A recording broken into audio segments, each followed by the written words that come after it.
Welcome to lucky star astro. ನಿಮ್ಮ ಮುನಿರತ್ನಂ ಗುರುಜಿ ಮಾಡುವ ನಮಸ್ಕಾರಗಳು.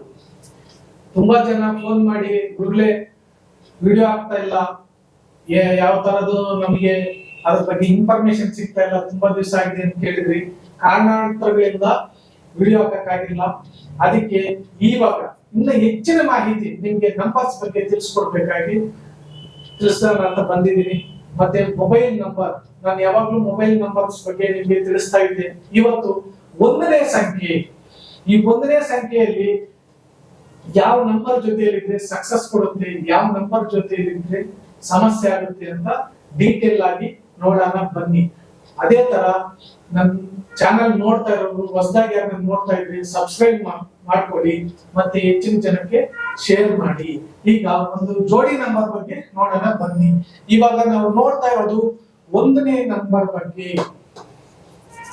ಈ ಒಂದನೇ ನಂಬರ್, ಒಂದನೇ ಸಂಖ್ಯೆ ಯಾವ ಸಂಖ್ಯೆ ಜೊತೆಯಲ್ಲಿ ಒಳ್ಳೆ ತರ ಇರುತ್ತೆ ಇಲ್ಲ ಕೆಟ್ಟ ತರ ಇರುತ್ತೆ ಅಂತ ನೋಡೋಣ. ಈಗ 18 ನೋಡೋಣ. ಒಂದು ಸೂರ್ಯನ ಸಂಖ್ಯೆ ಮತ್ತೆ ಒಂದು ಶನಿ ಸಂಖ್ಯೆ ಈ ತರ ಜೋಡಿನಲ್ಲಿ ಬಂದಾಗ ಏನಾದ್ರೂ ಸಮಸ್ಯೆ ಇದೆಯಾ ಅಂತ ನೋಡೋಣ ಬನ್ನಿ. ಈ ಮೊಬೈಲ್ ಸಂಖ್ಯೆ ಯಾರ್ಯಾರ ಮೊಬೈಲ್ ಅಲ್ಲಿ ಇದೆಯೋ ನೋಡ್ಕೊಳ್ಳಿ, ನಿಮ್ ಮೊಬೈಲ್ ಸಂಖ್ಯೆಯಲ್ಲಿ ಚೆಕ್ ಮಾಡ್ಕೊಳ್ಳಿ. ಈ ಸಂಖ್ಯೆ ಇದ್ರೆ ಇದು ಸಮಸ್ಯೆ ಸಂಖ್ಯೆ ಅಂತಾನೆ ಹೇಳ್ಬೋದು. ಫಸ್ಟ್ ತಂದೆಯನ್ನ ಕಳ್ಕೊಳ್ಳುವಂತ ಸಂಭವ ಇರ್ತದೆ. ಈ ತರ ಫೇಸ್ ಮಾಡ್ಬೇಕಾಗುತ್ತೆ ಈ ನಂಬರ್ ಇದ್ರೆ. 18 ಆಗ್ಲಿ 81 ಇದ್ರೆ. ಇನ್ನ ತಂದೆ ಮಕ್ಕಳಲ್ಲಿ ಫಾದರ್ ರಿಲೇಟೆಡ್ ಪ್ರಾಬ್ಲಮ್ಸ್ ಅಂದ್ರೆ ಇಶ್ಯೂಸ್, ಒಬ್ರಿಗೊಬ್ರು ಅರ್ಥ ಮಾಡ್ಕೊಳಲ್ಲ, ಆ ತರ ಸಮಸ್ಯೆಗಳನ್ನ ಫೇಸ್ ಮಾಡ್ತಾರೆ. ಅದೇ ತರ ಗೌರ್ಮೆಂಟ್ ಉದ್ಯೋಗದಲ್ಲಿ ಸಮಸ್ಯೆಗಳು ಫೇಸ್ ಮಾಡ್ಬೇಕಾಗುತ್ತೆ. ಯಾರ್ಯಾರ ಮೊಬೈಲ್ ಅಲ್ಲಿ ನಂಬರ್ ಇದೆಯೋ ಚೆಕ್ ಮಾಡ್ಕೊಳ್ಳಿ. ಗೌರ್ಮೆಂಟ್ ಜಾಬ್ ಅಲ್ಲಿ ಇರೋರು ತುಂಬಾ ಸಮಸ್ಯೆಗಳನ್ನ ಫೇಸ್ ಮಾಡ್ಬೇಕಾಗುತ್ತೆ, ಯಾಕಂದ್ರೆ ಇದಷ್ಟು ಒಳ್ಳೆ ಸಂಖ್ಯೆ ಅಲ್ಲ. ಇನ್ನ ಗಂಡ ಮೊಬೈಲ್ ಅಲ್ಲಾದ್ರೂ ಸರಿ ಇಲ್ಲ ಹೆಂಡತಿ ಮೊಬೈಲ್ ಅಲ್ಲಾದ್ರೂ ಸರಿ ಈ ಸಂಖ್ಯೆ ಇದ್ರೆ ಯಾವಾಗ್ಲೂ ಸಮಸ್ಯೆಗಳು ಅನ್ನೋದು ತಂದ್ಕೊಡುತ್ತದೆ. ಇಬ್ರಲ್ಲಿ ಯಾರಲ್ಲಾದ್ರೂ ಸರಿ, ಗಂಡ ಮೊಬೈಲ್ ಅಲ್ಲಾದ್ರೂ ಸರಿ ಹೆಂಡತಿ ಮೊಬೈಲ್ ಅಲ್ಲಾದ್ರೂ ಸರಿ ಈ ನಂಬರ್ ಇತ್ತು ಅಂದ್ರೆ ಸಮಸ್ಯೆಗಳು ಅನ್ನೋದು ತಂದೊಡ್ತದೆ. ಮತ್ತೆ ಈ ನಂಬರ್ ಇದ್ರೆ ಇನ್ನ ಒಂದು ಸಮಸ್ಯೆ ಇದೆ. ಯಾವಾಗ್ಲೂ ಉದ್ಯೋಗದಲ್ಲಿ ಚೇಂಜಸ್ ಆಗ್ತಾ ಇರೋದು, ರೊಟೀನ್ ಚೇಂಜಸ್ ಆಗುವಂತದ್ದು, ಮತ್ತೆ ಏನಾದ್ರು ತೊಂದರೆ ಆಗುವಂತದ್ದು, ಈ ತರ ಸಮಸ್ಯೆಗಳನ್ನ ಫೇಸ್ ಮಾಡ್ಬೇಕಾಗುತ್ತೆ ಈ ನಂಬರ್ ಇಂದ. ಇದು ಯಾವಾಗ್ಲೂ ಅಷ್ಟು ಒಳ್ಳೆ ಸಂಖ್ಯೆ ಅಲ್ಲ. ನಿಮ್ಮ ಮೊಬೈಲ್ ಅಲ್ಲಿ ಇದ್ರೆ ಚೇಂಜ್ ಮಾಡ್ಕೊಳ್ಳಿ ಈ 18 ನಂಬರ್. ನೆಕ್ಸ್ಟ್ ಇನ್ನು ಒಂದು ನಂಬರ್ ಜೊತೆಲಿ, ಒಂದೇ ಸಂಖ್ಯೆ ಜೊತೆಲಿ ಯಾವ ನಂಬರ್ ಇದ್ರೆ ಲಕ್ ಇರುತ್ತಾ ಸಮಸ್ಯೆ ಇರುತ್ತಾ ನೋಡೋಣ. ಈಗ 16ನೇ ಸಂಖ್ಯೆ ಅಂದ್ರೆ ಒಂದು ಸೂರ್ಯನ ಸಂಖ್ಯೆ ಮತ್ತೆ ಶುಕ್ರನ ಸಂಖ್ಯೆ. ಈ ಸಂಖ್ಯೆ ಇದ್ದಾಗ ಯಾವ ತರ ಇರುತ್ತೆ ನೋಡಿ. ಈ 61 ಆಗ್ಲಿ 16 ಇತ್ತು ಅಂದ್ರೆ ಉದ್ಯೋಗದಲ್ಲಿ ನಷ್ಟ ಅನುಭವಿಸಬೇಕಾಗುತ್ತೆ. ಉದ್ಯೋಗದಲ್ಲಿ ಸಮಸ್ಯೆ ಅಂತಾನೆ ಅರ್ಥ. ಇನ್ನ ಈ ಸಂಖ್ಯೆಗಳನ್ನ ಯಾರ್ಯಾರ ಮೊಬೈಲ್ ಅಲ್ಲಿ ಇದೆ ನೋಡ್ಕೊಳ್ಳಿ. ಲೆಸ್ ಇಂಟ್ರೆಸ್ಟ್ ಇನ್ ಮದುವೆ ಮಾಡ್ಬೇಕು ಮಕ್ಕಳಿಗೆ ಅಂತ ಅನ್ಕೊಂತಾ ಇರ್ತಾರೆ. ಆ ಮಕ್ಕಳ ಮದುವೆ ಟೈಮ್ ಅಲ್ಲಿ ಈ 16 ಇತ್ತು ಅಂದ್ರೆ ಲೆಸ್ ಇಂಟ್ರೆಸ್ಟ್, ಅಂದ್ರೆ ಇಂಟ್ರೆಸ್ಟ್ ಇರಲ್ಲ ಮಕ್ಕಳಿಗೆ ಮದುವೆ ಆಗಕ್ಕೆ. ಆ ತರ ಆಗ್ತಿರ್ತಾರೆ. ಅವಾಗ ತಂದೆ ತಾಯಿ ಏನ್ ತಿಳ್ಕೊಂತಾರೆ, ಬೇರೆ ತರ ತಪ್ಪು ತರ ತಿಳ್ಕೊಂತಾರೆ. ಅದಕ್ಕೆ ಅವಕಾಶ ಮಾಡ್ಕೊಡ್ಬಾರ್ದು. ಈ ತರ ನಂಬರ್ ಇದ್ದೀರಾ ನೋಡ್ಕೊಳ್ಳಿ. ಇನ್ನ ಈ ನಂಬರ್ ಇತ್ತು ಅಂದ್ರೆ ಸಿಕ್ಕಾಪಟ್ಟೆ ಖರ್ಚಾಗುತ್ತೆ ಹಣ, ಅಂದ್ರೆ ಗೊತ್ತು ಗುರಿ ಇದ್ದೀರ ಹಣ ಖರ್ಚು ಮಾಡ್ಬಿಡ್ತಾರೆ. ಆಮೇಲೆ ಈ ಸಂಖ್ಯೆ ಬಂದಾಗ ಹೆಲ್ತ್ ಮೇಲೆ ಕೂಡ ಪ್ರಭಾವ ಬೀರ್ತದೆ. ಇದು ಬಂದ್ಬಿಟ್ಟು ಫೈಲ್ಸ್ ಸಮಸ್ಯೆಗಳನ್ನು ಕ್ರಿಯೇಟ್ ಮಾಡ್ತದೆ, ಅಂದ್ರೆ ಫೈಲ್ಸ್ ಅಂತ ಹೇಳ್ತೀವಲ್ಲ ಆ ತರ. ಇನ್ನ ಈ 16 ಇತ್ತು ಮೊಬೈಲ್ ಸಂಖ್ಯೆನಲ್ಲಿ ಅಂದ್ರೆ UTI ಪ್ರಾಬ್ಲಮ್ ಬರುತ್ತೆ, ಅಂದ್ರೆ ಯೂರಿನ್ ಇನ್ಫೆಕ್ಷನ್, ಮೂತ್ರಕೋಶಕ್ಕೆ ಸಂಬಂಧಿಸಿದಂತ ಯಾವ್ದಾದ್ರು ಕಾಯಿಲೆಗಳು ಬರುವಂತ ಚಾನ್ಸಸ್ ಇರ್ತವೆ. ಅದಕ್ಕೆ ಈ ನಂಬರ್ ಚೆಕ್ ಮಾಡ್ಕೊಳ್ಳಿ.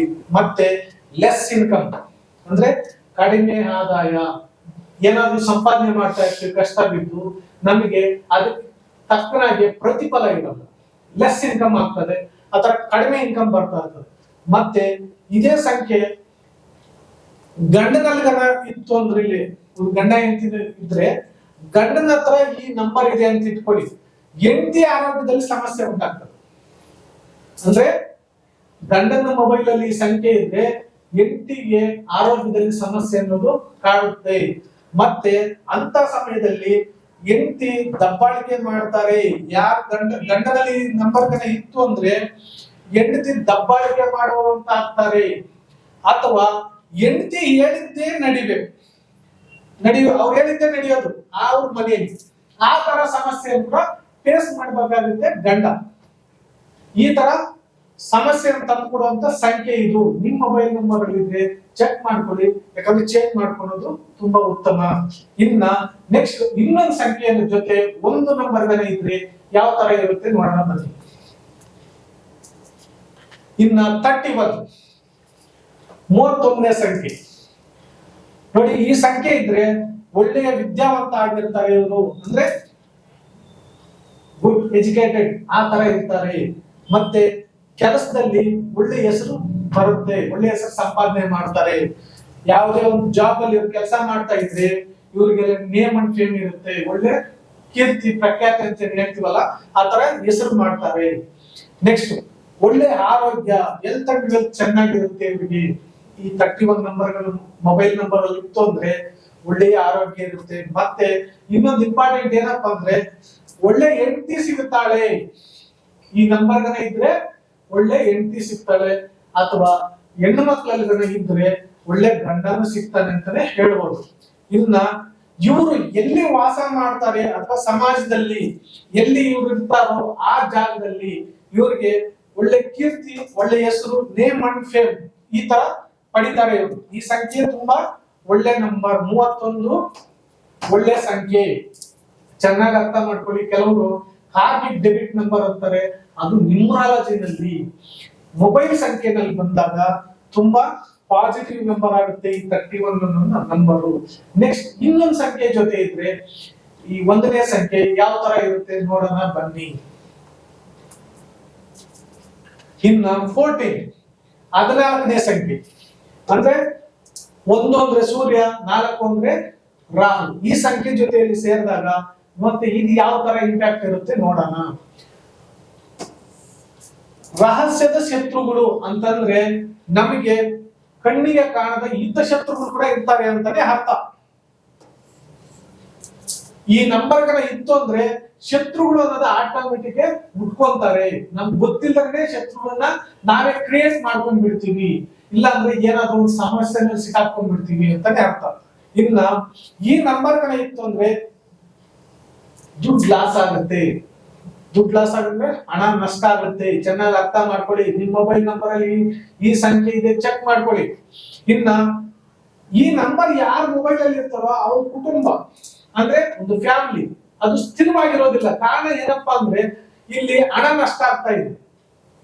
ಹಿತಶತ್ರುಗಳು ಅನ್ನೋದು ಉಟ್ಕೊಂಡಿರ್ತಾರೆ. ಇನ್ನು ಅವ್ರಿಗೆ ಮನೇಲಿ ಸ್ಥಿರ ಅನ್ನೋದು ಎಲ್ಲಿಂದ ಇರುತ್ತೆ, ಆ ತರ ಪ್ರಾಬ್ಲಮ್ ಸಿಕ್ಕಾಕೊಂತಾರೆ. ಮತ್ತೆ ಇವರು ಇನ್ನ ಒಂದು ಸಮಸ್ಯೆ ಫೇಸ್ ಮಾಡ್ಬೇಕಾಗುತ್ತೆ, ಸಾಲ ಮಾಡ್ಬೇಕಾಗುತ್ತೆ. ಇವರು ಈ ನಂಬರ್ ಇತ್ತು ಅಂದ್ರೆ ಇಲ್ಲ ಬ್ಯಾಂಕ್ ಲೋನು, ಇಲ್ಲ ಒಡವೆ ಇಟ್ಬಿಟ್ಟು ಸಾಲ ಮಾಡೋದು, ಇಲ್ಲ ಬೇರೆಯವರ ತಗೊಳೋದು, ಈ ತರ ಸಾಲದ ಸುಳಿಯಲ್ಲಿ ಸಿಕ್ಕಾಕೊಂತಾರೆ ಇವರು. ಈ 14 ಇತ್ತು ನಂಬರ್ ಅಲ್ಲಿ ಇತ್ತು. ನೆಕ್ಸ್ಟ್ ಯಾವ್ದನ್ನ ಲೋನ್ ಇಲ್ಲ ಲೋನ್ ತಗೊಂಡಿರ್ತಾರೆ, ಆ ಲೋನ್ ಕಟ್ಟಕ್ಕೆ ಆಗ್ತಾ ಇರಲ್ಲ. ಬೇಕಾದ್ರೆ ಚೆಕ್ ಮಾಡ್ಕೊಳ್ಳಿ ನಿಮ್ ನಂಬರ್ ಅಲ್ಲಿ ಆತರ ಇದ್ದು ಲೋನ್ ಇದೆ ಅಂದ್ರೆ EMI ಕಟ್ತಾನೆ ಇರ್ತಾರೆ ಲೈಫ್ ಪೂರ್ತಿ. ಅವ್ರಿಗೆ ಸಾಲ ಅನ್ನೋದು ಬೇಗ ತೀರ್ತಾ ಇರಲ್ಲ. ರೀಸನ್ ಏನಪ್ಪಾ ಅಂದ್ರೆ ಒಂದು ಬ್ಯಾಂಕ್ ಲೋನ್ ಆಗ್ಬೋದು, ಇಲ್ಲ ಯಾವ್ದನ್ನ ಒಂದು ಒಡವೆ ಇಟ್ಟಿರ್ತಾರೆ ತುಂಬಾ ದಿವಸಗಳಿಂದ, ಅದನ್ನ ತೀರ್ಸಕ್ಕೆ ಆಗ್ತಾ ಇರಲ್ಲ. ಈ EMI ಕಟ್ತಾನೆ ಇರ್ತಾರೆ, ಅದು ತೀರೋದೇ ಇಲ್ಲ. ಕೆಲವ್ರಿಗೆ ಏನಾಗುತ್ತೆ ತಗೊಳ್ತಾರೆ, ಆದಷ್ಟು ಬೇಗ ಕ್ಲಿಯರ್ ಮಾಡಿಬಿಡ್ತಾರೆ. ಈ ನಂಬರ್ ಇತ್ತು ಅಂದ್ರೆ ಇದು ಮೂವ್ ಮಾಡಕ್ಕೆ ಬಿಡೋದಿಲ್ಲ. EMI ಕಟ್ಕೊಂಡೇ ಹೋಗ್ತಾ ಇರ್ಬೇಕು. ಆ ತರ ಸಮಸ್ಯೆಯಲ್ಲಿ ಸಿಕ್ಕಾಕ್ಸ್ತದೆ ಇದು. ಮತ್ತೆ ಗೌರ್ಮೆಂಟ್ ಕಡೆ ಯಾವ್ದಾದ್ರು ಒಂದು ಸಮಸ್ಯೆನಲ್ಲಿ ಸಿಕ್ಕಾಕ್ಸ್ಬಿಡ್ತದೆ ಈ ನಂಬರ್ ಇದ್ರೆ. ಅಂದ್ರೆ ಯಾವ್ದಾದ್ರು ಕೋರ್ಟ್ ಕೇಸ್ ಆಗ್ಬೋದು, ಇಶ್ಯೂಸ್ ಆಗ್ಬೋದು, ಲೀಗಲ್ ನೋಟಿಸ್ ಆಗ್ಬೋದು, ಈ ತರ ಸಮಸ್ಯೆಗಳನ್ನೆಲ್ಲ ಈ ನಂಬರ್ ತಂದೋಗ್ಬಿಡ್ತದೆ ಗೌರ್ಮೆಂಟ್ ಜಾಬ್ ಅಲ್ಲಿ ಇದ್ರೆ. ಮತ್ತೆ ಅನ್ಎಕ್ಸ್ಪೆಕ್ಟೆಡ್ ಆಗಿ ಕೋರ್ಟ್ ಕಡೆಯಿಂದ ನೋಟಿಸ್ ಬರೋದು, ಇಲ್ಲ ಪೊಲೀಸ್ ಸ್ಟೇಷನ್ ಕಡೆಯಿಂದ ನೋಟಿಸ್ ಬರೋದು, ಈ ತರ ಕೂಡ ಸಮಸ್ಯೆಗಳನ್ನ ಫೇಸ್ ಮಾಡ್ಬೇಕಾಗುತ್ತೆ ಈ ನಂಬರ್ ಇಂದ. ಇನ್ನ ನ್ಯಾಯಾಲಯದ ಸೂಚನೆಗಳು ಅಂತ ಹೇಳಿದ್ವಿ. ಇನ್ನು ಕೋರ್ಟ್ ಕೇಸ್ ಅಂತ. ಫಾರ್ ಎಕ್ಸಾಂಪಲ್, ನಾವು ಚೆನ್ನಾಗಿರ್ತೀವಿ, ಸುಮ್ನೆ ಯಾರೋ ಬಂದು ನಮ್ ಮೇಲೆ ದಬ್ಬಾಳಿಕೆ ಮಾಡೋದು, ಈ ಮೇಲೆ ನಮ್ಗೆ ಏನಾದ್ರು ನೋಟಿಸ್ ಕೊಡೋದು, ನಮ್ ಜಮೀನ್ ಇರುತ್ತೆ, ನಮ್ದೇ ಸ್ವಂತ ಜಮೀನ್ ಇರುತ್ತೆ, ಅಲ್ಲಿ ಸುಮ್ನೆ ಕಾರ್ ಕರ್ಕೊಂಡು ಬಂದು ಜಗಳ ಮಾಡಿ ನಮ್ ಮೇಲೆ ಕೇಸ್ ಹಾಕುವಂಥದ್ದು, ಇಲ್ಲಾಂದ್ರೆ ನಾವು ಬೇರೆಯವ್ರಿಗೋಸ್ಕರ ಪೊಲೀಸ್ ಸ್ಟೇಷನ್ ಹತ್ತುವಂಥದ್ದು, ಈ ತರ ಸಮಸ್ಯೆಗಳನ್ನ ತಂದೊಡ್ತದೆ ಈ ನಂಬರ್. ನೆಕ್ಸ್ಟ್, ಈ ನಂಬರ್ ಮೊಬೈಲ್ ಅಲ್ಲಿ ಇದ್ರೆ, ನಿಮ್ ಮೊಬೈಲ್ ಅಲ್ಲಿ ಇದ್ರೆ ಚೆಕ್ ಮಾಡ್ಕೊಳ್ಳಿ. ಆರೋಗ್ಯದಲ್ಲಿ ಕೂಡ ಸಮಸ್ಯೆ ಉಂಟು ಮಾಡುತ್ತದೆ. ಹೆಲ್ತ್ ಇಶ್ಯೂಸ್ ಅಂದ್ರೆ ನಮ್ಮ ಹೆಲ್ತ್ ಮೇಲೆ ತುಂಬಾ ಪ್ರಭಾವ ಬೀರ್ತದೆ. ಯಾಕಂದ್ರೆ ಒಂದು ಸೂರ್ಯನ ಸಂಖ್ಯೆ ಮತ್ತೆ ಒಂದು ರಾಹು ಸಂಖ್ಯೆ ಸೇರ್ಕೊಂಡಾಗ ಅಷ್ಟು ಚೆನ್ನಾಗಿರೋದಿಲ್ಲ, ಹೆಲ್ತ್ ಮೇಲೆ ತುಂಬಾ ಪ್ರಭಾವ ಬೀರ್ತದೆ. ಮತ್ತೆ ಯಾರಿಗೆ ಮೊಬೈಲ್ ಸಂಖ್ಯೆನಲ್ಲಿ ಇವಾಗ ಇತ್ತು ಅಂದ್ರೆ ಬೇರೆಯವರಿಂದ ನಿಮ್ಗೆ ಗೌರವ ಸಿಗೋದು ಕಡಿಮೆ. ಅಂದ್ರೆ ಕೆಲವರು ಗೌರವ ಕೊಡಲ್ಲ ಅಂತಾನೆ ಅರ್ಥ ಮಾಡ್ಕೊಳ್ಳಿ. ರೀಸನ್ ಏನು? ಹಿತಶತ್ರುಗಳು ಅನ್ನೋದು ಒಂದು, ಆಲ್ರೆಡಿ ಸಾಲಗಾರರ ತರ ಇರ್ತಾರೆ, ಹಣ ನಷ್ಟ ಮಾಡ್ಕೊಂತ ಇರ್ತಾರೆ, ಫ್ಯಾಮಿಲಿ ಸ್ಥಿರ ಇರಲ್ಲ, ಏನಾದ್ರೂ ಒಂದು ಸಮಸ್ಯೆಗಳಲ್ಲಿ ಸಿಕ್ಕಾಕೊಂಡಿರ್ತಾರೆ, ಮತ್ತೆ ಆರೋಗ್ಯದಲ್ಲಿ ಸಮಸ್ಯೆ, ಇಷ್ಟೊಂದು ಸಮಸ್ಯೆಗಳು ಇರ್ಬೇಕಾದ್ರೆ ಒಬ್ಬ ಮನುಷ್ಯ ಚೆನ್ನಾಗಿರೋಕ್ ಸಾಧ್ಯ ಇಲ್ಲ. ಆ ತರ ಇದ್ದಾಗ ಯಾರು ಲೈಕ್ ಮಾಡೋದಿಲ್ಲ, ಅಂದ್ರೆ ಒಂದು ಗೌರವ ಅನ್ನೋದು ಕೊಡೋದಿಲ್ಲ. ನಿಮ್ ಮೊಬೈಲ್ ನಲ್ಲಿ ಈ 14 ನಂಬರ್ ಆಗ್ಲಿ 41 ನಂಬರ್ಗಳು ಇತ್ತು ಅಂದ್ರೆ ಆದಷ್ಟು ಬೇಗ ಚೇಂಜ್ ಮಾಡ್ಕೊಳ್ಳಿ. ಮತ್ತೆ ಇನ್ನೊಂದು ಸಂಖ್ಯೆ ಜೊತೆ, ಒಂದನೇ ಸಂಖ್ಯೆ ಇನ್ನೊಂದು ಸಂಖ್ಯೆ ಜೊತೆ ಸೇರಿದಾಗ ಯಾವ ತರ ಇರುತ್ತೆ ನೋಡೋಣ ಬನ್ನಿ.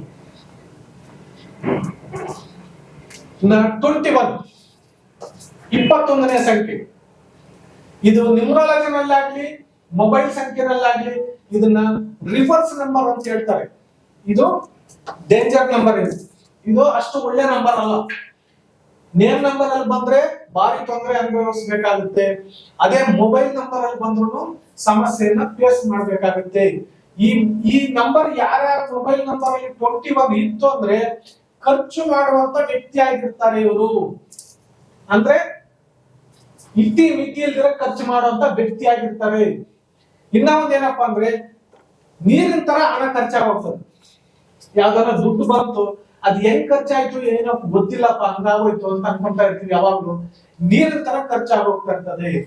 ಇನ್ನ ಇವ್ರಿಗೆ ನೋ ಸೇವಿಂಗ್ಸ್ ಅಂದ್ರೆ ನಮ್ಮ ಉಳಿತಾಯ ಖಾತೆ ಅಂತ ಹೇಳ್ತೀವಲ್ಲ, ಬ್ಯಾಂಕ್ ಬ್ಯಾಲೆನ್ಸ್, ಅದನ್ನ ಮಾಡಕ್ಕೆ ಆಗಲ್ಲ ಇವ್ರಿಗೆ. ರೀಸನ್ ಏನಪ್ಪಾ ಅಂದ್ರೆ ಬಂದಿದ್ದೆಲ್ಲ ರಿವರ್ಸ್ ನಂಬರ್ ಅಂತ ಹೇಳಿದೆ ನಾನು. ಆಟೋಮೆಟಿಕ್ ಖಾಲಿ ಆಗ್ತಾ ಇದ್ರೆ ಇನ್ನು ಬ್ಯಾಂಕ್ ಬ್ಯಾಲೆನ್ಸ್ ಎಲ್ಲಿ ಮಾಡಕ್ಕಾಗುತ್ತೆ? ನಿಮ್ ನಂಬರ್ ಅಲ್ಲಿ ಈ 21 ಇದೆಯಾ ಚೆಕ್ ಮಾಡ್ಕೊಳ್ಳಿ. ಇನ್ನ ಏನಪ್ಪಾ ಅಂದ್ರೆ ಇವರು ಸೂಕ್ಷ್ಮ ಸ್ವಭಾವದ ವ್ಯಕ್ತಿ. ಯಾವುದೇ ಒಂದು ವಿಷಯ ತಕೊಂಡ್ರೆ ಅದನ್ನೇ ಕಿದುಕಿ ತಲೆ ಕೆಡಿಸ್ಕೋಬೇಕಾಗುತ್ತೆ. ರೀಸನ್ ಏನಪ್ಪಾ ಅಂತಂದ್ರೆ ಹಣ ಖರ್ಚು ಮಾಡಾಕ್ತಾರೆ, ನೀರ್ ತರ ಖರ್ಚಾಗ ಹೋಗ್ತದೆ. ಇನ್ನ ನೋ ಸೇವಿಂಗ್ಸ್, ಇನ್ ತಲೆ ಕೆಡಿಸ್ಕೊಂಡಿದ್ರೆ ಇನ್ನೇನ್ ಮಾಡ್ತಾರೆ?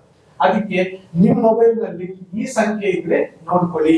ಮತ್ತೆ ಇನ್ನೊಂದು ಸಂಖ್ಯೆ ಬಗ್ಗೆ ನೋಡೋಣ ಬನ್ನಿ. ಇನ್ನು 12ನೇ ಸಂಖ್ಯೆ ಅಂದ್ರೆ ಒಂದ್ರ ಜೊತೆಯಲ್ಲಿ 2. ಈ ಸಂಖ್ಯೆ ನಿಮ್ ಮೊಬೈಲ್ ಅಲ್ಲಿ ಇದ್ರೆ ಯಾವ ತರ ಇಂಪ್ಯಾಕ್ಟ್ ಕೊಡುತ್ತೆ ನೋಡೋಣ ಬನ್ನಿ. ನೋಡಿ, ಈ ನಂಬರ್ ಹಣ ಉಳಿತಾಯ ಮಾಡ್ತದೆ ಅಂದ್ರೆ ದುಡ್ಡು ಕೂಡಿರ್ತದೆ, ಮತ್ತೆ ಒಳ್ಳೆ ನಾಲೆಡ್ಜ್ ಇರುತ್ತೆ, ಒಳ್ಳೆ ಎಜುಕೇಟೆಡ್ ಅಂತ ಹೇಳ್ಬೋದು ಈ ಸಂಖ್ಯೆ ಮೊಬೈಲ್ ನಲ್ಲಿ ಇತ್ತು ಅಂದ್ರೆ. ನೆಕ್ಸ್ಟ್, ಇವ್ರದ್ದು ಆರ್ಥಿಕತೆ ಸ್ಥಿರತೆ ಆಗಿರ್ತದೆ, ಅಂದ್ರೆ ಮನೆಯಲ್ಲಿ ಎಕ್ಸಲೆಂಟ್ ಆಗಿರ್ತದೆ, ಯಾವ್ದು ಸಮಸ್ಯೆಗಳಿರಲ್ಲ. ಇನ್ನ ಈ ನಂಬರ್ ಯಾರು ಮೊಬೈಲ್ ಅಲ್ಲಿ ಇದ್ರೆ ಫೇಸ್ ಅಟ್ರಾಕ್ಟ್ ಆಗಿರ್ತಾರೆ, ಆಕರ್ಷಣೆ ಮುಖ ಆಗಿರ್ತದೆ, ಮತ್ತೆ ಇವ್ರು ಎಲ್ಲಾರ್ಗು ಸಹಾಯ ಮಾಡುವಂತ ಪ್ರವೃತ್ತಿ ಅಂತ ಕೂಡ ಹೇಳ್ಬೋದು. ಇನ್ನ ಈ 12 ನಂಬರ್ ಇತ್ತು ಅಂದ್ರೆ ಇನ್ನೊಂದು ಏನಪ್ಪಾ ಅಂದ್ರೆ ಮನಿ ಫ್ಲೋ ಆಗುತ್ತೆ. ಇದು ಮನಿ ನಂಬರ್ ಕೂಡ ಆಗುತ್ತೆ. ಈ 12ನೇ ನಂಬರ್ ಮನಿ ನಂಬರ್ ಆಗುತ್ತೆ. ಅದೇ 21 ನಂಬರ್ ರಿವರ್ಸ್ ನಂಬರ್ ಆಗುತ್ತೆ. ಎಷ್ಟು ಡಿಫರೆಂಟ್ ಇದೆ ನೋಡಿ. 12 ಮತ್ತೆ 21 ಡಿಫರೆನ್ಸ್ ನೋಡಿ. 12 ನಂಬರ್ ಗುಡ್ ನಂಬರ್, 21 ಬ್ಯಾಡ್ ನಂಬರ್. ಎಷ್ಟು ಡಿಫರೆನ್ಸ್ ಇದೆ ನೋಡ್ಕೊಳ್ಳಿ. ನಂಬರ್ಸ್ ನ ಚಾಯ್ಸ್ ಮಾಡ್ಕೋಬೇಕಾದ್ರೆ ಬಾರಿ ಕೇರ್ಫುಲ್ ತಗೊಂಡು ಚಾಯ್ಸ್ ಮಾಡ್ಕೋಬೇಕು. ಮೊಬೈಲ್ ನಂಬರ್ ನಲ್ಲಿ ತುಂಬಾ ಜನ ಏನ್ ಮಾಡ್ತಾ ಇದ್ದಾರೆ ಅಂದ್ರೆ ಟೋಟಲ್ ಸಂಖ್ಯೆ, ಮೊಬೈಲ್ ನ ಟೋಟಲ್ 10 ಡಿಜಿಟ್ ಸಂಖ್ಯೆಯನ್ನ ನಿಮ್ ಲಕ್ಕಿ ನಂಬರ್ ತಕೊಂಡ್ರೆ ಸಕ್ಸಸ್ ಸಿಗುತ್ತೆ ಅನ್ಕೊಂಡಿದೀರಾ? ಖಂಡಿತ ಅಲ್ಲ. ಅದು ಒಂದು ಪಾರ್ಟ್. ಅದರಲ್ಲಿ ಕೆಲವು ಸಂಖ್ಯೆಗಳು ಬರೋ ತರ ಇರಬಾರ್ದು. 0 ಇರಬಾರ್ದು, ಮತ್ತೆ 2 ಇರಬಾರ್ದು, ಮತ್ತೆ 4 ಇರಬಾರ್ದು, ಮತ್ತೆ 8 ಇರಬಾರ್ದು. ಈ ಸಂಖ್ಯೆಗಳು ಬರಂಗಿಲ್ಲ. ಮತ್ತೆ ಇನ್ನು ಕೆಲವು ಸಂಖ್ಯೆಗಳು ಬ್ಯಾಡ್ ಸಂಖ್ಯೆಗಳು ಅಂತಿದಾವೆ. ಅವಿದ್ರೆ ಸಮಸ್ಯೆಗಳು ಫೇಸ್ ಮಾಡ್ಬೇಕಾಗುತ್ತೆ. ನಾವಿಷ್ಟೊತ್ತು ನೋಡ್ತಾ ಇದ್ವಿ 1ನೇ ಸಂಖ್ಯೆ ಜೊತೆಲಿ ಯಾವ ಸಂಖ್ಯೆಗಳಿದೆ ಅಂತ. ಇನ್ನ 1ನೇ ಸಂಖ್ಯೆ ಜೊತೆಲಿ ಇನ್ನ ಕೆಲವು ಸಂಖ್ಯೆಗಳಿದೆ, ಅದರ ಬಗ್ಗೆ ನೋಡೋಣ. ಮತ್ತೆ ಇವಾಗ ಒಂದು ಇಂಪಾರ್ಟೆಂಟ್ ಹೇಳ್ತೀನಿ ನೋಡಿ. ಒಬ್ಬ ಮನುಷ್ಯ ಸಕ್ಸಸ್ ಆಗ್ಬೇಕಂದ್ರೆ ನಾವು ಸಂಖ್ಯೆಗಳ ಬಗ್ಗೆನೇ ಮಾತಾಡ್ತಾ ಇದ್ದೀವಿ. ಈ ಸಂಖ್ಯೆಗಳ ಜೊತೆಗೆ ಇನ್ನ ಕೆಲವು ನಮಗ್ ಬೇಕು, ಆವಾಗ ನಾವು ಸಕ್ಸಸ್ ಆಗಕ್ ಸಾಧ್ಯ. ಫಾರ್ ಎಕ್ಸಾಂಪಲ್, ನಮ್ಮ ಡೇಟ್ ಆಫ್ ಬರ್ತ್ಗೆ ನಮ್ಮ ಹೆಸರು, ನಮ್ಮ ಹೆಸರು, ಈ ಹೆಸರು, ಇವೆರಡಕ್ಕೂ ಡೇಟ್ ಆಫ್ ಬರ್ತ್ಗೆ ಮತ್ತು ಹೆಸರಿಗೆ ಕೆಲವು ಸೂಚನೆಗಳಿದೆ. ಅಂದ್ರೆ ಒಂದು ಪಿಲ್ಲರ್ಗಳಿದ್ದಂಗೆ. ಇವೆಲ್ಲ ನಮ್ಗೆ ಪರ್ಫೆಕ್ಟ್ ಆಗಿದ್ರೆ ಖಂಡಿತ ನಾವು ಸಕ್ಸಸ್ ಆಗ್ತೀವಿ. ಆ ಸಕ್ಸಸ್ ಸೀಕ್ರೆಟ್ ಏನಪ್ಪಾ ಅಂತಂದ್ರೆ ಅದನ್ನ ನಿಮ್ಗೆ ತಿಳಿಸ್ತಾ ಇದ್ದೀನಿ ನೋಡಿ. ಫಸ್ಟ್, ನಮ್ಮ ಡೇಟ್ ಆಫ್ ಬರ್ತ್ಗೆ ಒಂದು ಮೊಬೈಲ್ ನಂಬರ್ ಎಕ್ಸಲೆಂಟ್ ನಂಬರ್ ಆಗಿರ್ಬೇಕು. ಅಂದ್ರೆ ರಾಂಗ್ ನಂಬರ್ ಆಗಿರಬಾರ್ದು, ರಾಂಗ್ ಜೋಡಿಸಿರಬಾರ್ದು, ಅದರಲ್ಲಿ ಏನು ಸಮಸ್ಯೆ ಇರಬಾರ್ದು. ಆ ತರ ಇದ್ದಾಗ ಇದಕ್ಕೆ ಒಳ್ಳೆ ಪರ್ಸೆಂಟೇಜ್ ಸಿಗುತ್ತೆ ಮೊಬೈಲ್ ನಂಬರ್ಗೆ. ಯಾಕಂದ್ರೆ ಲಕ್ಕಿ ನಂಬರ್ ಆಗಿರ್ಬೇಕು. ನಮ್ಮ ಡೇಟ್ ಆಫ್ ಬರ್ತ್ಗೆ ನಮ್ಮ ಹೆಸರಿಗೆ ಮೊಬೈಲ್ ನಂಬರು ಲಕ್ಕಿ ಆಗಿರ್ಬೇಕು, ಆವಾಗ ಸಕ್ಸಸ್ ಕೊಡುತ್ತೆ. ಕೆಲವರು ಮೊಬೈಲ್ ನಂಬರ್ ತಗೊಂಡ್ಬಿಟ್ರೆ ಸಕ್ಸಸ್ ಆಗುತ್ತಾ? ಇನ್ನ ಕೆಲವು ಪಾಯಿಂಟ್ಸ್ ಇದೆ, ಅವನ್ನೆಲ್ಲ ನಾವು ಫಾಲೋ ಮಾಡ್ಕೊಂಡ್ರೆ ಖಂಡಿತ ನಿಮ್ ಸಕ್ಸಸ್ ಅನ್ನೋದು ನಿಮ್ ಕೈಯಲ್ಲೇ ಇರುತ್ತೆ. ಇನ್ನೊಂದೇನಪ್ಪಾ ಅಂದ್ರೆ ಲಕ್ಕಿ ನೇಮ್ ನಂಬರ್. ನಿಮ್ಮ ಡೇಟ್ ಆಫ್ ಬರ್ತ್ಗೆ ನಿಮ್ ನೇಮ್ ನಂಬರ್ ಅದು ಲಕ್ಕಿ ಆಗಿರ್ಬೇಕು, ಆವಾಗ ಸಕ್ಸಸ್ ಅನ್ನೋದು ಸಿಗುತ್ತೆ. ಇನ್ನೊಂದು ಲಕ್ಕಿ ಕಲರ್ಸ್. ನಾವು ಯಾವ ಕಲರ್ ಯೂಸ್ ಮಾಡ್ಬೇಕು, ಯಾವ ಕಲರ್ ಯೂಸ್ ಮಾಡಬಾರ್ದು. ನಮ್ ಫೇವರೇಬಲ್ ಕಲರ್ ಏನು, ನಮ್ ಲಕ್ಕಿ ಕಲರ್ಸ್ ನಾವು ಯೂಸ್ ಮಾಡಿದ್ರೆ ನಮ್ಗೆ ಮನ್ಸ್ಗೆ ಸಂತೋಷ ಸಿಗುತ್ತೆ. ಎರಡನೇದು ಅಟ್ರಾಕ್ಟ್ ಆಗ್ತೀವಿ, ಬೇರೆಯವ್ರಿಗೆಲ್ಲ ಅಟ್ರಾಕ್ಟ್ ಆಗ್ತೀವಿ. ಮತ್ತೆ ನಮ್ಗೆ ಯಾವ ತರ ನಂಬರ್ ಲಕ್ಕಿ ನಂಬರ್ ಇರುತ್ತೆ ಅಂತ ಗೊತ್ತಿರ್ಬೇಕು. ನೀವು ಮೊಬೈಲ್ ನಂಬರ್ ಚಾಯ್ಸ್ ಮಾಡ್ಬೇಕಂದ್ರೂ ನಿಮ್ ಲಕ್ಕಿ ನಂಬರ್ ಗೊತ್ತಿರ್ಬೇಕು, ನಿಮ್ ನೇಮ್ ನಂಬರ್ ಗೊತ್ತಿರ್ಬೇಕು ಅಂದ್ರೂ ಲಕ್ಕಿ ನಂಬರ್ ಗೊತ್ತಿರ್ಬೇಕು. ಆಮೇಲೆ ನಾವ್ ಏನಾದ್ರೂ ಒಂದು ವ್ಯವಹಾರ ಮಾಡ್ತೀವಿ, ಕೂತ್ಕೊಂಡು ಡೈರೆಕ್ಷನ್ ಗೊತ್ತಿರ್ಬೇಕು ನಮ್ಗೆ. ನಮ್ ಲಕ್ಕಿ ಡೈರೆಕ್ಷನ್ ಅಂತಾನೆ ಹೇಳ್ತೀವಿ ಅದನ್ನ. ಯಾಕಂದ್ರೆ ಮಕ್ಕಳಿಗಾಗ್ಲಿ, ಒಂದು ಕಂಪನಿಯಲ್ಲಿ ಒಂದು ಬಾಸ್ ಕೂತ್ಕೊಂತಾರೆ, ಕೋಟ್ಯಾಂತರ ರೂಪಾಯಿ ಬಿಸ್ನೆಸ್ ಇನ್ವೆಸ್ಟ್ಮೆಂಟ್ ಮಾಡ್ತಾರೆ, ಅವರು ಯಾವ ಡೈರೆಕ್ಷನ್ ಅಲ್ಲಿ ಕೂತ್ಕೊಂಡ್ರೆ ಸಕ್ಸಸ್ ರೇಟ್ ಜಾಸ್ತಿ ಇರುತ್ತೆ ಅನ್ನೋದು ಗೊತ್ತಿರ್ಬೇಕು. ಇನ್ನ ತುಂಬಾ ಜನ ವೆಹಿಕಲ್ ತಗೊಂತಾರೆ, ಲಕ್ಷಾಂಗಟ್ಟಲೆ ಕೊಟ್ಟು ವೆಹಿಕಲ್ ತಗೊಂತಾರೆ. ಆದ್ರೆ ಆ ವೆಹಿಕಲ್ ನಂಬರ್ ನಿಮ್ ಲಕ್ಕಿ ನಂಬರ್ ಆಗಿದೆಯಾ, ಅದನ್ನ ಯಾವ ಪದ್ಧತಿಯಲ್ಲಿ ನೋಡ್ತಾರೆ ಅದನ್ನ ತಿಳ್ಕೋಬೇಕು ನೀವು. ಯಾಕಂದ್ರೆ ಮೇನ್ ಇಂಪಾರ್ಟೆಂಟ್ ವೆಹಿಕಲ್ಸ್ ನಂಬರ್ಸ್ ಲಕ್ಷಾಂಗಟ್ಟಲೆ ಆಗ್ತಾರೆ ಜನ, ಆದ್ರೆ ಅದಕ್ಕೆ ನಂಬರ್ ಕರೆಕ್ಟ್ ಆಗಿದೆಯಾ ಇಲ್ಲ ಅಂತ ತಿಳ್ಕೋಬೇಕಾಗಿದೆ. ನೆಕ್ಸ್ಟ್ ಇನ್ನ ಒಂದು ಇಂಪಾರ್ಟೆಂಟ್ ಇದೆ, ಲಕ್ಕಿ ಪ್ರೊಫೆಷನ್ ಅಂತ ಹೇಳ್ತೀವಿ. ಅಂದ್ರೆ ನಾವು ಯಾವ ಉದ್ಯೋಗ ಮಾಡಿದ್ರೆ, ಯಾವ ಫೀಲ್ಡ್ ಅಲ್ಲಿ ಹೋದ್ರೆ ನಾವು ಸಕ್ಸಸ್ ಆಗ್ತೀವಿ, ನಮ್ಗೆ ಲಕ್ ಕೊಡುತ್ತೆ, ನಾವು ಸಕ್ಸಸ್ ಆಗ್ತೀವಿ ಅನ್ನೋದು ಕೂಡ ತುಂಬಾ ಇಂಪಾರ್ಟೆಂಟ್ ಆಗುತ್ತೆ. ಮತ್ತೆ ಯಾವುದೇ ಒಂದು ವಾರ ಅಂತ ಹೇಳ್ತೀವಿ, ನಮಗೆ ಯಾವ ವಾರದಲ್ಲಿ ನಾವು ಏನಾದ್ರೂ ಒಂದು ವ್ಯವಹಾರ ಮಾಡಿದ್ರೆ ನಮ್ಗೆ ಸಕ್ಸಸ್ ಕೊಡುತ್ತೆ ಅನ್ನೋದು ಇಂಪಾರ್ಟೆಂಟ್ ಆಗುತ್ತೆ ನೋಡಿ. ಇವೆಲ್ಲ ಒಂದು ಪಿಲ್ಲರ್ಸ್ ಇದ್ದಂಗೆ. ಮತ್ತೆ ಬ್ಯಾಂಕ್ ಅಕೌಂಟ್, ಅದಕ್ಕೆ ಪಾಸ್ವರ್ಡ್, ಮತ್ತೆ ಇಮೇಲ್ ಪಾಸ್ವರ್ಡ್, ಈ ತರ ಪಾಸ್ವರ್ಡ್ಸ್ ಬರ್ತವೆ. ಅದಕ್ಕೆ ತಕ್ಕನಾಗಿ ನಾವು ಸೆಲೆಕ್ಟ್ ಮಾಡ್ಕೋಬೇಕು ನಮ್ ಲಕ್ಕಿ ನಂಬರ್ ತರ. ಅದಕ್ಕೆ ಹೇಳೋದು, ನಮ್ಮ ಕಡೆಯಿಂದ ಇಷ್ಟೆಲ್ಲ ಬೇಕು ಅಂತಂದ್ರೆ, ಯಾರಿಗಾದ್ರೂ ನಿಮ್ಗೆ ಇಂಟ್ರೆಸ್ಟ್ ಇದ್ರೆ ತಿಳ್ಕೊಳಕ್ಕೆ ನಮ್ಮ ಕಡೆಯಿಂದ ನ್ಯೂಮರಾಲಜಿ ರಿಪೋರ್ಟ್ ಸಿಗುತ್ತೆ.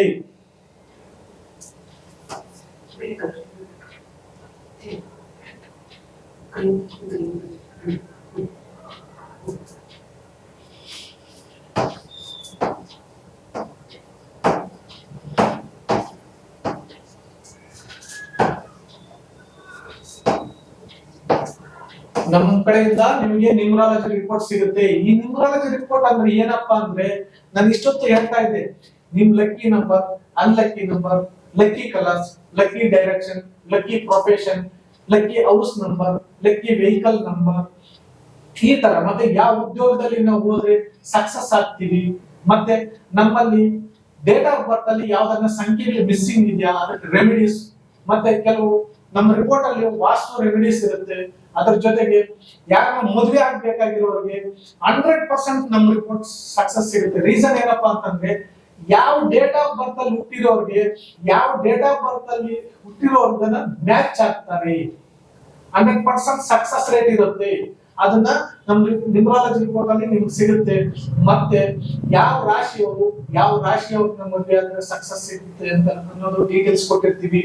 ಮತ್ತೆ as per your date of birth, ನಿಮ್ಮ ಡೇಟ್ ಆಫ್ ಬರ್ತ್ ಗೆ ಯಾವ ನಕ್ಷತ್ರದಲ್ಲಿ ಮದುವೆ ಆದ್ರೆ ಚೆನ್ನಾಗಿರುತ್ತೆ, ಮತ್ತೆ ಯಾವ ವಾರ ಅಂದ್ರೆ ಪರ್ ಡೇ ಅಂದ್ರೆ ವೀಕ್ ಅಂತೀವಲ್ಲ, ಆ ವೀಕ್ ಅಲ್ಲಿ ಯಾವ ವಾರದಲ್ಲಿ ನೀವು ಮದುವೆ ಆದ್ರೆ ನಿಮ್ಗೆ ಸಕ್ಸಸ್ ರೇಟ್ ಇರುತ್ತೆ. ಮತ್ತೆ ಇನ್ನೊಂದೇನಪ್ಪಾ ಅಂದ್ರೆ ತುಂಬಾ ಜನ ಬಿಸ್ನೆಸ್ ಮಾಡ್ತಾ ಇರ್ತೀರ, ಒಂದು 10 ಲಕ್ಷ 50 ಲಕ್ಷ 2 crores 3 crores ಈ ತರ ಇನ್ವೆಸ್ಟ್ಮೆಂಟ್ ಮಾಡ್ತಾ ಇರ್ತೀರ. ಆದ್ರೆ ಯಾವ ಡೇಟ್ ಅಲ್ಲಿ ಮಾಡ್ಬೇಕು, ಯಾವ ಡೇಟ್ ಅಲ್ಲಿ ಮಾಡಿದ್ರೆ ನಿಮ್ಗೆ ಸಕ್ಸಸ್ ಸಿಗುತ್ತೆ, ನಿಮ್ಗೆ ಲಾಭ ಸಿಗುತ್ತೆ ಅನ್ನೋದು ನಾವು ಆಸ್ ಪರ್ ನ್ಯೂಮರಾಲಜಿ ರಿಪೋರ್ಟ್ ಕಡೆಯಿಂದ ನಮ್ಗೆ ಸಿಗುತ್ತೆ. ಮತ್ತೆ ಒಂದು ಮಕ್ಕಳಿಗೆ ನ್ಯೂಮರಾಲಜಿ ರಿಪೋರ್ಟ್ ಮಾಡಿಸಿದ್ರೆ ಒಂದು ನೇಮ್ ಪರ್ಫೆಕ್ಟ್ ಆಗಿದೆಯಲ್ಲ ಅಂತ ಗೊತ್ತಾಗುತ್ತೆ. ಮತ್ತೆ ಓವರ್ ಆಲ್ ಥಿಂಗ್ಸ್ ನಾನು ಇವಾಗ ಏನ್ ಹೇಳಿದೆ ಇದೆಲ್ಲ ಮಕ್ಕಳಿಗೆ ಡೀಟೇಲ್ ಆಗಿ ಸಿಗುತ್ತೆ. ಒಂದು ಇಂಟರ್ವ್ಯೂಗೆ ಹೋಗ್ಬೇಕಂದ್ರೆ ಒಂದು ಡೇಟ್ ಗೊತ್ತಿರ್ಬೇಕು ನಿಮ್ಗೆ. ಒಂದು ಒಳ್ಳೆ ಇಂಟರ್ವ್ಯೂ ಸಕ್ಸಸ್ ಆಗ್ಬೇಕಂದ್ರೆ ನನ್ಗೆ ಅದು ಒಳ್ಳೆ ದಿವಸನ ಅಂತ ಹೋಗೋ ಹುಡುಗ ಯೋಚನೆ ಮಾಡ್ತಾನೆ. ಅದಕ್ಕೆ ಒಂದು ನ್ಯೂಮರಾಲಜಿ ರಿಪೋರ್ಟ್ ನೀವು ಬಿಫೋರ್ ತೆಗೆದಿಟ್ಟಿದ್ರೆ ಆ ಹುಡುಗನಿಗೆ ಗೊತ್ತಾಗುತ್ತೆ ನನ್ ಡೇಟ್ ಇವತ್ತು ಲಕ್ಕಿ ಡೇಟ್ ನಾನು ಹೋಗ್ಬೋದು ಅಂದ್ರೆ ಟೆನ್ಷನ್ ಇರಲ್ಲ. ಬಿಫೋರ್ ಅದನ್ನ ಮಾಡಿಸಿಟ್ಕೋಬೇಕು. ನ್ಯೂಮರಾಲಜಿ ರಿಪೋರ್ಟ್ ತುಂಬಾ ಬೆನಿಫಿಟ್ ಇದೆ. ಇನ್ನೊಂದೇನಪ್ಪಾ ಅಂದ್ರೆ ಮೊಬೈಲ್ ನಂಬರ್ ಬಗ್ಗೆ ಕೂಡ ಗೊತ್ತಾಗುತ್ತೆ ಈ ನ್ಯೂಮರಾಲಜಿ ರಿಪೋರ್ಟ್. ನಮ್ಗೆ ಯಾವ ಸಂಖ್ಯೆನಲ್ಲಿ ಇರಬೇಕು, ಸ್ಟಾರ್ಟಿಂಗ್ ಯಾವ ನಂಬರ್ ಇರಬೇಕು, ಎಂಡಿಂಗ್ ಯಾವ ನಂಬರ್ ಇರಬೇಕು ಅನ್ನೋದೆಲ್ಲ ಡೇಟಾ ಸಿಗುತ್ತೆ ಈ ನ್ಯೂಮರಾಲಜಿ ರಿಪೋರ್ಟ್ ಇಂದ. ಎರಡನೇದು ಇನ್ನ ಕೆಲವು ಮಾಹಿತಿ ಅಂದ್ರೆ ಅಸ್ಟ್ರಾಲಜಿ ಬೇಸ್ ಥಿಂಗ್ಸ್ ಕೂಡ ಇದರಲ್ಲಿ ಇರುತ್ತೆ. ನಿಮ್ಮ ರಾಶಿ, ನಿಮ್ಮ ಲಗ್ನ, ನಿಮ್ಮ ನಕ್ಷತ್ರ ಪ್ರತಿಯೊಂದು ಡೇಟಾ ಕೂಡ ನ್ಯೂಮರಾಲಜಿ ರಿಪೋರ್ಟ್ ಇಂದ ಸಿಗುತ್ತೆ. ಇನ್ನ ಒಂದು ಮೇನ್ ಏನಪ್ಪಾ ಅಂದ್ರೆ ಯೂನಿವರ್ಸ್ ನಂಬರ್ಸ್ ಅಂತ ಕೂಡ ಹೇಳ್ತೀವಿ, ಅದ್ರದ್ದು ಡೀಟೇಲ್ಸ್ ಕೂಡ ಸಿಗುತ್ತೆ ನಿಮಗೆ. ಈ ತರ ನ್ಯೂಮರಾಲಜಿ ರಿಪೋರ್ಟ್ ಇಂದ ತುಂಬಾ ಹೆಲ್ಪ್ ಆಗುತ್ತೆ. ಇದಕ್ಕೆ ಜಾಸ್ತಿ ಕಾಸ್ಟ್ ಇಲ್ಲ, ಓನ್ಲಿ 1500 rupees ಇರುತ್ತೆ ಪರ್ ಹೆಡ್. ನೀವೆಲ್ಲೇ ಇರ್ಬೋದು, ಆನ್ಲೈನ್ ಅಲ್ಲಿ ಪೇಮೆಂಟ್ ಮಾಡ್ಕೊಂಡು ನೀವು ಡೇಟಾಗಳನ್ನ ಕಳಿಸಿದ್ರೆ ನಾವು ನಿಮ್ಗೆ 1 ವೀಕ್ ಅಲ್ಲಿ ವಿತ್ PDF ಮೆಟೀರಿಯಲ್ಸ್ ನಿಮ್ಗೆ ಸೆಂಡ್ ಮಾಡ್ತೀವಿ. ಇದನ್ನ ಉಪಯೋಗಿಸ್ಕೋಬೇಕು ನೀವು ಎಲ್ಲರೂ. ಯಾಕಂದ್ರೆ ತುಂಬಾ ಜನ ನ್ಯೂಮರಾಲಜಿ ರಿಪೋರ್ಟ್ ತಗೊಂಡು ತುಂಬಾ ಸಕ್ಸಸ್ ಆಗಿದ್ದಾರೆ. ರೀಸನ್ ಏನಂದ್ರೆ ಆಲ್ಮೋಸ್ಟ್ ಒಂದು ಲೈಫ್ ಟೈಮ್ ಚಾರ್ಟ್ ಅಂತ ಹೇಳ್ತಾ ಇದೀನಿ ನಾನು. ಯಾಕಂದ್ರೆ ಮ್ಯಾಕ್ಸಿಮಮ್ ಒಂದು 10 pages ಕೊಡ್ತೀವಿ. ಈ 10 pages ತುಂಬಾ ಜನ ನೀವು ಹೋಗ್ಬಿಟ್ಟು ಒಂದು 100-200 ರೂಪಾಯಿ ಕೊಟ್ರೆ ಒಂದು ಬರ್ತ್ ಜಾತಕ ಸಿಗುತ್ತೆ ನಿಮ್ಗೆ. ಅದರಲ್ಲಿ ಎಷ್ಟಿರುತ್ತೆ ಏನಿರುತ್ತೆ ಅಂತ ನಿಮ್ಗೆ ಗೊತ್ತು. ತುಂಬಾ ಜನ ಜಾತಕ ತಂದು ಇಟ್ಕೊಂಡಿದ್ದೀರಾ, ನಿಮ್ಗೆ ರೆಮಿಡೀಸ್ ಇರಲ್ಲ. ಯಾವ ಟೈಮಲ್ಲಿ ಏನ್ ಮಾಡ್ಬೇಕು, ಇದು ಕರೆಕ್ಟ್ ಇಲ್ವಾ ಅಂತ ಕೂಡ ಗೊತ್ತಾಗಲ್ಲ. ಇದು ಹಂಗಲ್ಲ. ನಾನ್ ಕೊಡೋ ನ್ಯೂಮರಾಲಜಿ ರಿಪೋರ್ಟ್ ಅಲ್ಲಿ ನಿಮ್ಗೆ ಅರ್ಥ ಆಗೋ ತರ ಇರುತ್ತೆ. ಪ್ರತಿಯೊಬ್ಬರಿಗೂ ಒಂದು ಮ್ಯಾಥ್ ಫ್ರಮ್ 7th ಕ್ಲಾಸ್ ಓದಿರೋರಿಗೆ ನಾನ್ ಕೊಡೋ ರಿಪೋರ್ಟ್ ಪರ್ಫೆಕ್ಟ್ ಆಗಿ ಗೊತ್ತಾಗುತ್ತೆ.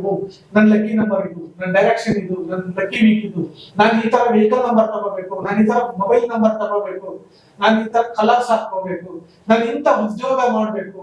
ಎಂಟರ್ ಜಾತಕ ಈ ನ್ಯೂಮರಾಲಜಿ ರಿಪೋರ್ಟ್ ಅಲ್ಲಿ ಇರುತ್ತೆ. ಈ ತರ ತಕೊಂಡ್ರೆ ನಿಮ್ಗೆ ತುಂಬಾ ಬೆನಿಫಿಟ್ ಆಗುತ್ತೆ ಅನ್ಕೊಂಡಿದೀನಿ. ಇದೆಲ್ಲ ನಿಮ್ಗೆ ಇಷ್ಟ ಆಗಿದೆ ಅನ್ಕೊಂಡಿದೀನಿ. ನಿಮ್ಗೆಲ್ಲರೂ ಮುಂದಿನ ವಿಡಿಯೋ ಒಳ್ಳೆ ಸಂಖ್ಯೆ ತಕೊಂಡು ನಿಮ್ ಮುಂದೆ ಮತ್ತೆ ಬರ್ತೀನಿ.